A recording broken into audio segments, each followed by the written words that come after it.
Even though we're here to talk about enhancements, understand these enhancements are for the park overall.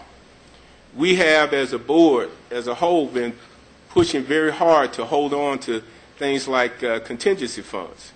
In the construction world, it's kind of like your little savings account. You put it aside for things to happen, but we've been fortunate to have a good staff, a good core team that have been staying on top of things.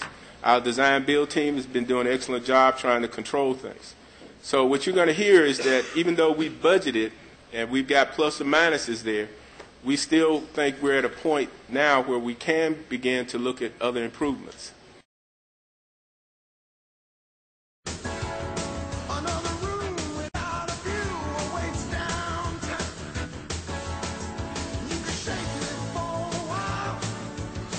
First and foremost, we had to maintain the multi-use aspects of the stadium that we've envisioned all along, and that being football, soccer, entertainment. All of those things had to be maintained as we considered enhancements for the stadium. Many of the enhancements that we'll be talking about today would have been done at some point in time even without the upgrade to AA baseball, and that's important to keep in mind. As the chairman just referenced, we were very frugal in our use of contingency through the completion of GMP4, which that you have in front of you. The goal was to develop a complete recommendation for all aspects, irregardless of funding source, so that we knew exactly what lay ahead of us working towards that opening day and getting the stadium that we envisioned not just as a good stadium, but as a great stadium. We also made it very important that we could not impact the budget for any future GMP. There are 3 GMPs that remain. GMP 5 is the stadium audiovisual system.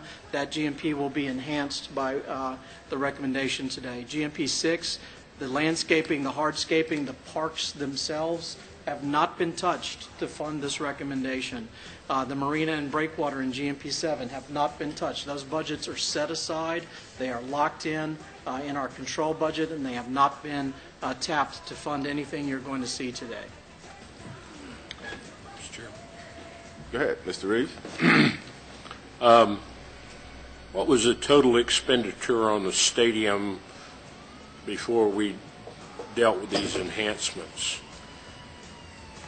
The budget was just at $12.5 million. I will get you that exact number for tomorrow, Mr. Reeves, but that is for the stadium structure itself and not for any ground prep that was required, that was rolled into all the other elements. But the base stadium was 12.5. So if we were at $12 million and we were receiving $250,000 a year in rent, and now we're adding another $3 million, counting the Studer donation, adding another $3 million. Has staff revisited the rent based on the increase of the improvements? Well, if I may, I think everything's going to be revisited, and I need the community and the public to hear as well. Where we were a couple of months ago, we're going to be in a different place now.